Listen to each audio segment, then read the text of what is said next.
Cool.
Good morning. Good morning. Invite somebody. Share. Oh,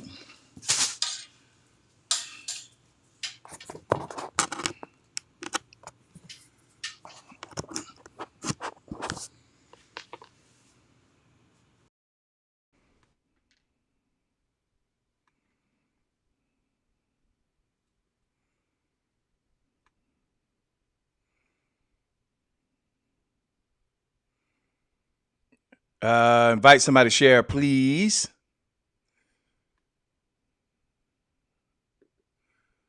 There we go. Good morning. Good morning. Good morning. Good morning. Good morning, everybody. Invite somebody. Share.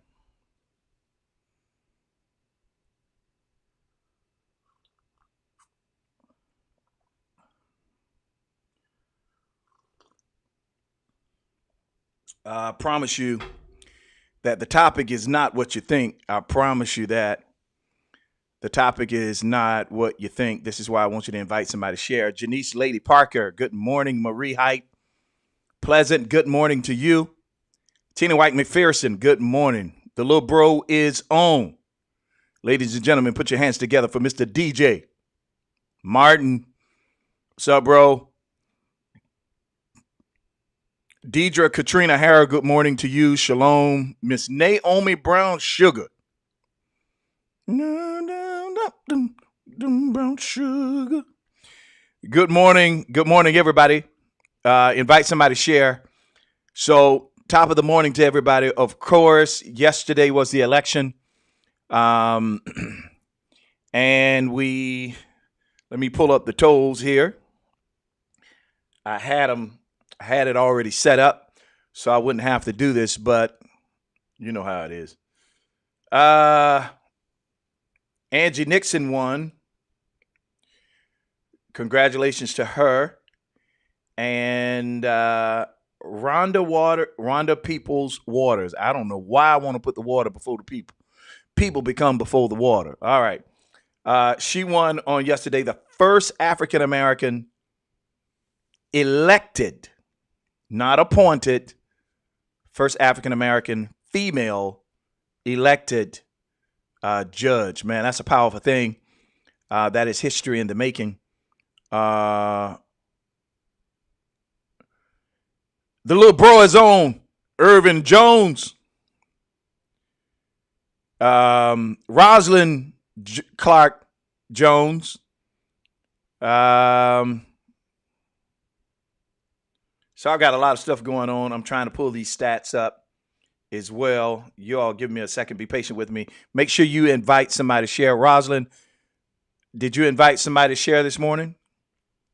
Joanne, God's chosen vessel. Good morning. Edith Hodges. Good morning. Yolanda Bellamy. Good morning to you. Um,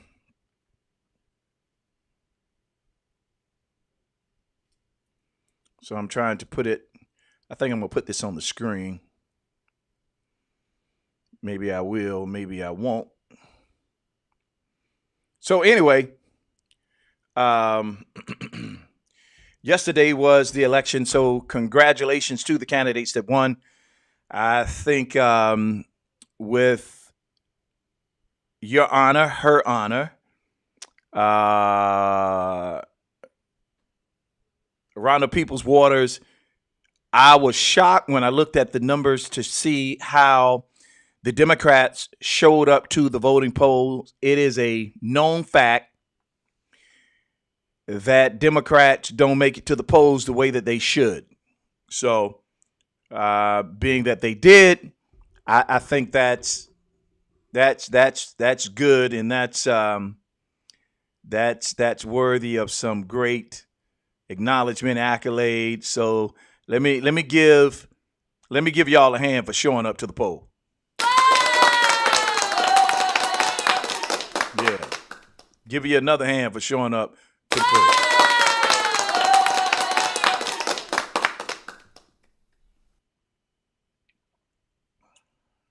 So this morning I want to talk about that. I want to talk about who did you vote for?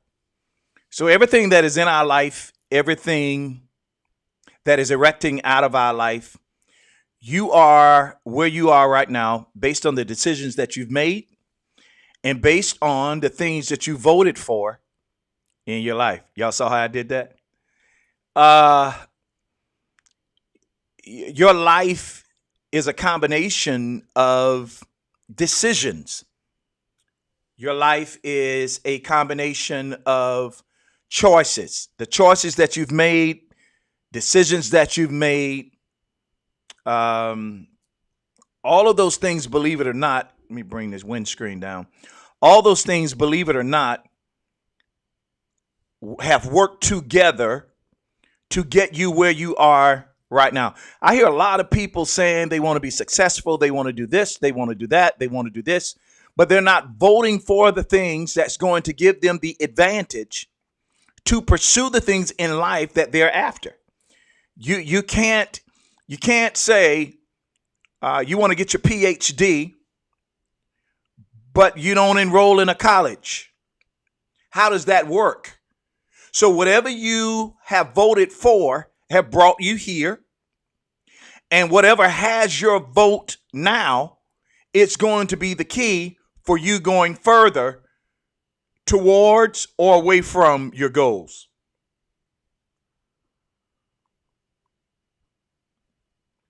So I have a new office. I have a new studio. Y'all like it? Yeah, I love the color, love the microphone, love everything. And we were able to do that at those because those of you that support Coffee Time, those of you, man, I appreciate you. I love you. You make this possible, and I mean that. And I want to take the time to say that I vote for you. You're my MVP. Without you, this wouldn't be possible.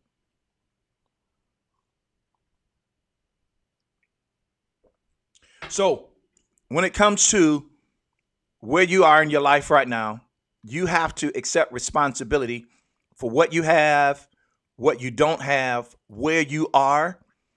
There are a lot of people that take the victim mentality. They become the victim, they remain the victim. They never get out of the victim mode, and they live life with a victim mentality. And because they have a victim mentality, they will attract things that victim get. There'll always be a step behind, there'll always be under. They'll never get to the place where they're able to rise over, because when you have a victim's mentality, it releases you of responsibility and owning where you are right now. If you're going to do something great, if you're going to be better, if you're going to go further, You have to be able to be one that accepts responsibility for where you are. Granted, things happen. There are things that have happened to us. There are things that have happened to you. There are some things that happen that is beyond our control. However, if you're constantly blaming or casting the blame on something else and never accepting responsibility, you will never be able to capture the moment that is necessary so that you can pursue and go further in life. You are where you are based on the things you voted for. You got that no good joker that you're in a relationship with because you saw the red flags and you ignored them. So you voted for who you have. Now, some people didn't vote for what they have. Listen to this. They didn't vote for what they have, and they are victims of circumstances. They're victims because life do happens. There are things in life that happens that you don't vote for. But those are the people that also are willing to accept nothing less. Even though life has given me this, I choose to take the bitter things in life and stir them together with my sweet vision and make lemons lemonade. There are some things we choose in life. There are some things we do not choose in life. There are some things we love in life. There are some things that we hate in life. There are some things that does just happen. However, our approach to everything that happens in life will determine where we end up in life. And you've got to be a strong person to wake up every day knowing that life has thrown you curveballs, unfair opportunities. You've got to be a certain type of person to be able to live even in the face of death. There's a certain kind of strength just to get up and go to work every morning that you have to have, especially when you're building for something greater, you're moving towards something better, but it has not happened yet. But you have the intestinal fortitude to keep going. You should be applauded for that. I don't think we really pay attention to the strength that it takes to live in life. I think we become so goal oriented that a part of us become elusive to the facts. It takes a certain kind of strength just to keep going.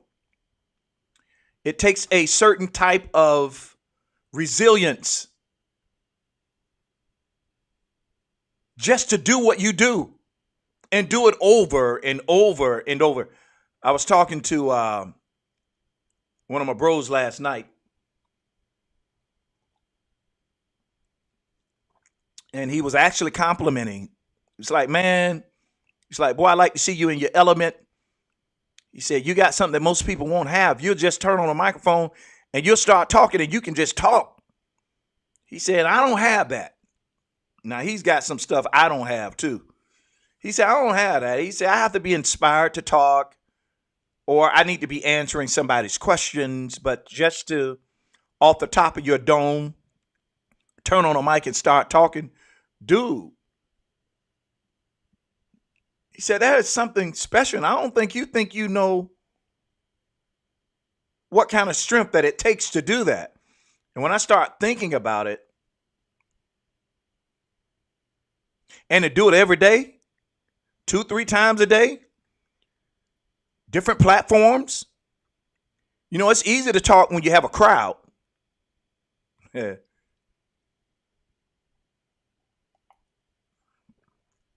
One of the things that is making people go crazy is they've been forced to go online to do their meetings, their services, etc., and they don't have an audience. He said, but you'll make a point, argue your point, bring people to your point, show them your point, pull your point apart so they can see how you think about the point. He said, hey, man, that takes a certain kind of strength.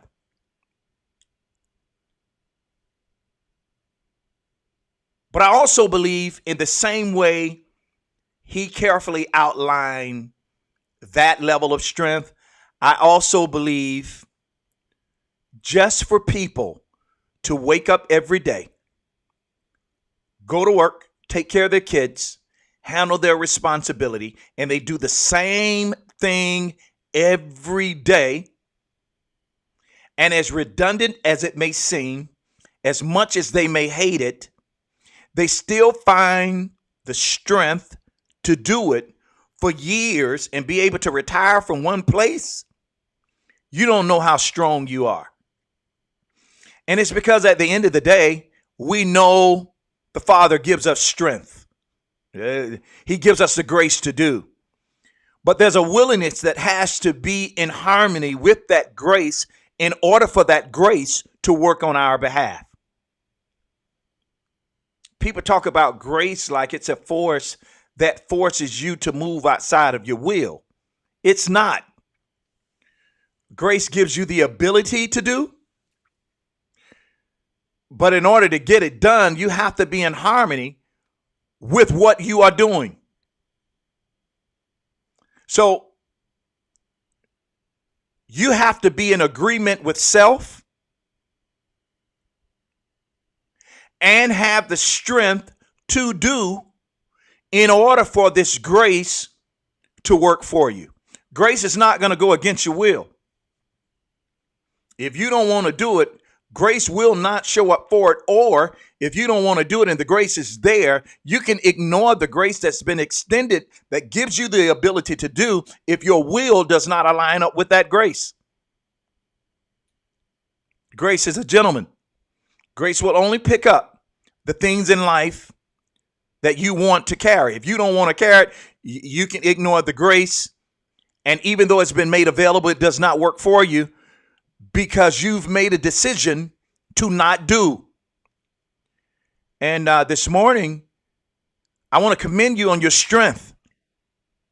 I want to commend you on the strength, the ability, the fortitude, the intestinal fortitude that you have executed to get this far. Hey, it's been some bumps in the road. No, none of us have done everything right. We've not been correct in a lot of things we've done. Some things we've done out of ignorance. Some things we did because we were blocking. We didn't have choices. Some things we chose to do out of weakness. Some things we were forced to do because we had no other choice. We had no other way. We didn't know any better. However, all those things, grace take and mix them up together. And if you have the willingness to keep going, grace will take everything that has been done and it will bring those things together and mix them up, shake them together real good. And they will work for your good. Isn't that something? Because so many times when we calculate success, we generally do it from the prospect or from the perspective of all of the principles that we've executed that were great. You know, all of the things that we've done that were great. We tell people about the plan, but we don't post on social media. We don't post our failures. We don't. No one wants to be seen as a loser.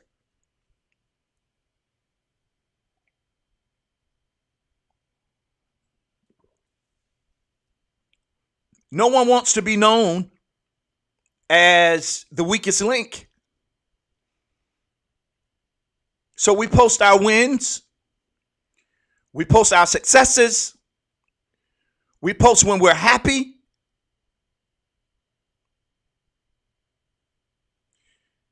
But we do not post the nights we had to cry. The nights that we woke up shaking our head just in unbelief and disbelief that this is my reality now. The things that caught us off guard. We don't post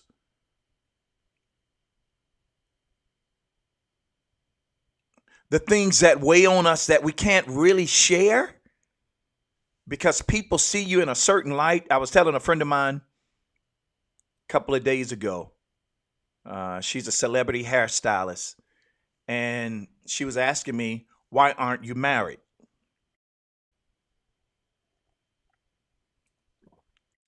Sometimes I think, sometimes I think people talk about marriage like it's a box of crayons and you can just pick a color and start coloring. Well, there's a lot that goes into getting married, like having someone you're compatible with. I've seen people that I would marry, but for whatever reason, our thinking, our vision is not on the same level, or I'm in pursuit, but they think I'm playing games, and it's easy to kind of believe that because of my temperament. Um, I have a very unique temperament because I'm not a phone person. I like meeting face to face. And as we were unpacking my whys and why nots, one of the things that I discovered is the real me, the part of me. If I can't expose my weaknesses to you and you be able to handle those things in strength, that tells me that you're really not attracted to me. Maybe you're attracted to how you met me, or you're attracted to a certain audience that I've served, or you are attracted with your ideology of me, the way that you think of me, the way that you've composed me. You're attracted to your imagination about me. But to be attracted to me, you got to know me. You got to know me in my strength. You got to know me in my weaknesses. You got to know that I have a crazy sense of humor. But you have to know also that I do not subscribe to the religiosity of the day. I do not. Some of this stuff that y'all put on God, I don't believe it. Some of the things that you demonize, I believe it's God. Well, in order to know all of me, you've got to get to know me. And this is what we do relationally, is we fall in love with the ideology, our idea of someone, or many of us are in love with the idea of being in love, and we just need a character to fit the part of how we believe love should be. Well, that's not truly knowing. That's not truly knowing. There's some things that I like to do that you may be offended by. You may be. I never forget. I never forget when I taste my first glass of wine. Grown man, pay my own bills, and I felt bad about trying wine. I did. I did because the environments that I was raised in, you stay away from the devil's juice. Oh Lord. Oh. So I went through a season of my life when I was trying stuff. And everything that I was trying wasn't liquid.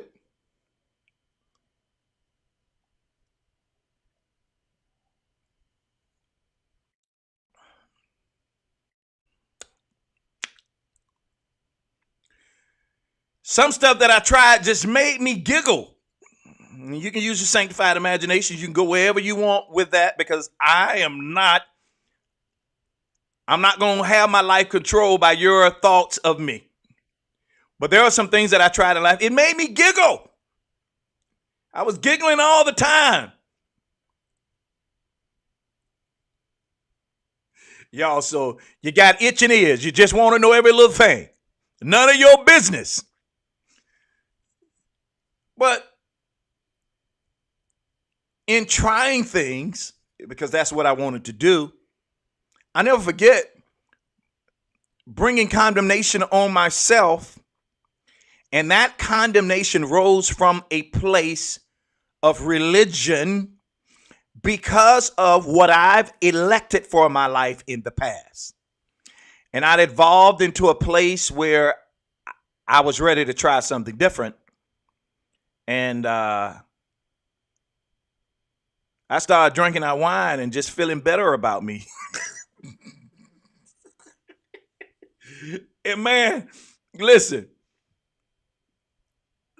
do you know the strength that it takes to be free? Where you can operate in your lane, be safe, be responsible, but you've lifted the weight that is attached to other people's thought of you.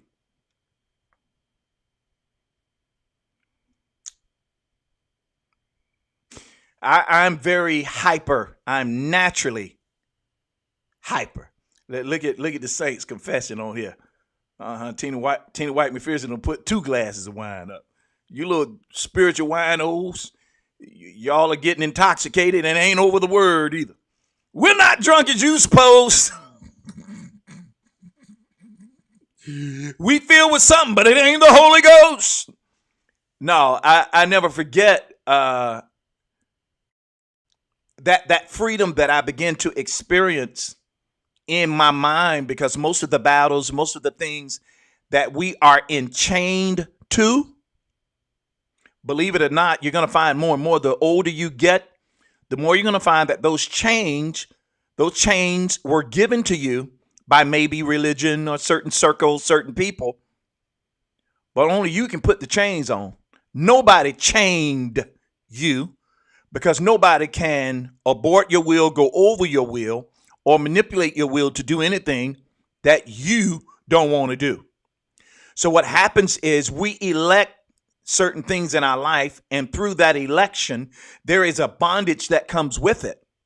Now we're bound by the chains that we place on us, but we can't get free because we believe, and we throw the responsibility of those chains on church, different circles, different people. No, they may have introduced you to the change, but you put them on. You made a choice to believe the way that you believe. You made that choice. So whatever bondage comes with that choice, I want to remind you, it was you that put yourself in bondage.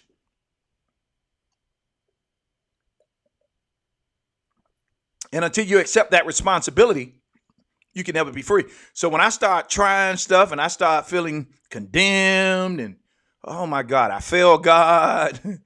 I failed God because I drunk his grapes. That's what I believed at that time.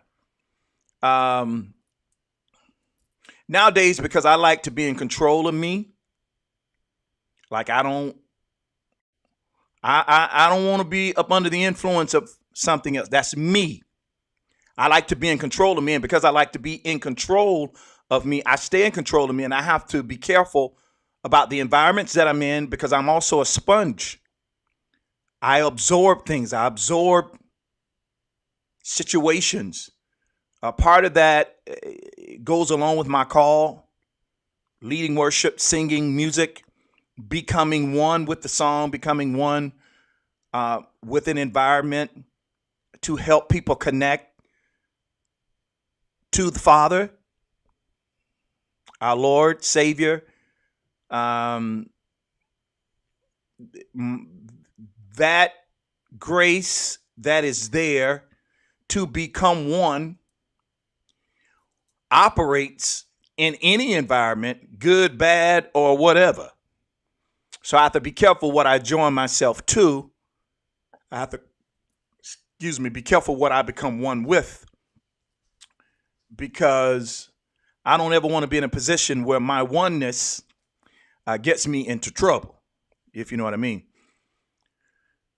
So you have to take responsibility for where you are, what you like. Uh-oh. Pickett. It's about to get ugly.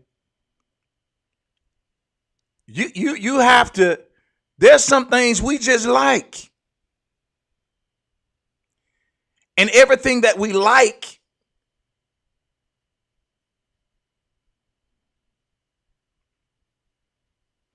doesn't necessarily It's not necessarily bad. It's not a good or bad chart. It's just what we like. The other thing that you have to do is you have to release yourself of having to justify things to yourself and other people's who are not like-minded.